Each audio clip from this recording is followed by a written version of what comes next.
Hello, good morning everyone. Now let's learn about structure of human sperm. In the testis, there will be a production of a cell which is haploid through meiosis, which contains nucleus, mitochondria, Golgi apparatus. Further, they develop into a sperm. This is the shape of the sperm which is shown. It is developed from cell itself in the testis. What are the parts of a typical sperm? You can divide the overall parts of a sperm into four regions: head, neck, middle piece, main piece, and one more end piece. So total 5 parts. Head. How head is formed? Head is formed from directly from a cell. So outermost covering is called plasma membrane in the entire sperm. Whatever Golgi apparatus is there, that will develop into a structure known as acrosome.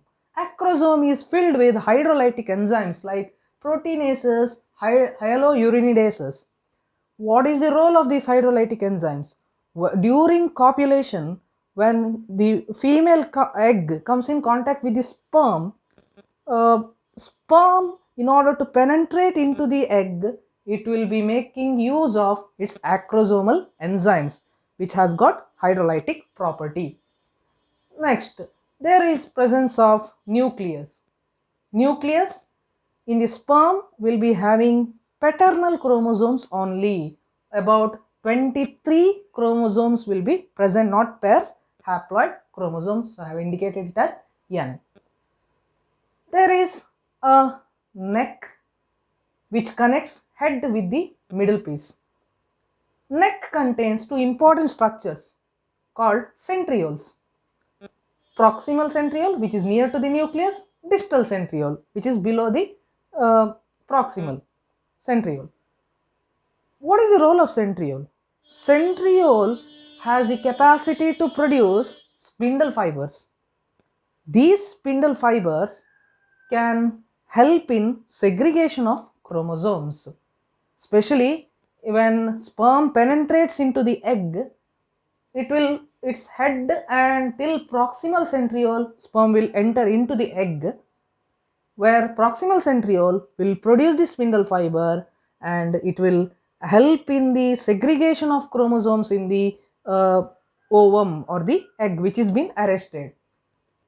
Distal centriole gives rise to a long filament like structure which is sort of supporting structure to the tail, called axial filament or axoneme. In the middle piece, there is a powerhouse, that is mitochondria, developed from a cell.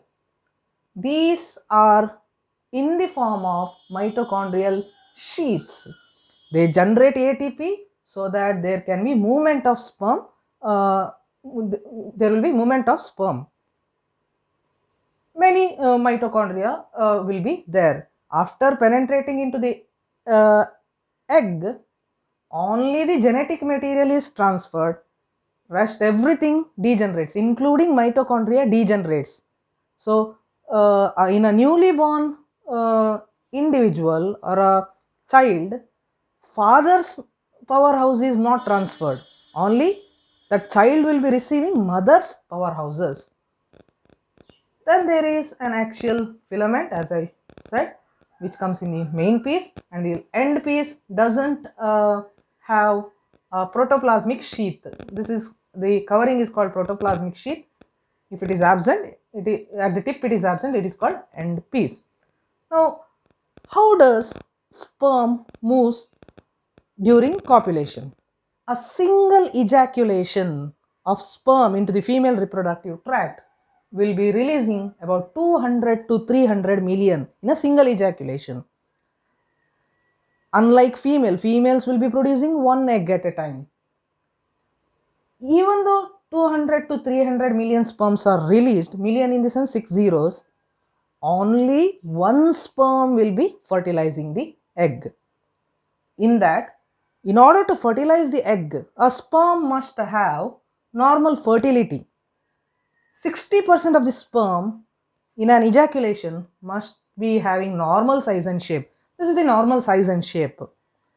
because during production of sperm there is production of two-headed sperm, there is production of tailless sperm, there is production of very tall sperm, very short sperm. So all those, if that will make 100%, but in that if 60% are having normal size and shape, it is able to fertilize. Along with that, 40% of them must have vigorous motility. What is meant by motility? In the female reproductive tract, sperm has to move. What kind of movement? Undulating movement it is shown. Undulating movement in the sense like a snake it will move, wave form it will move. Then only fertilization can take place. So this is about structure of human sperm. Thank you for watching.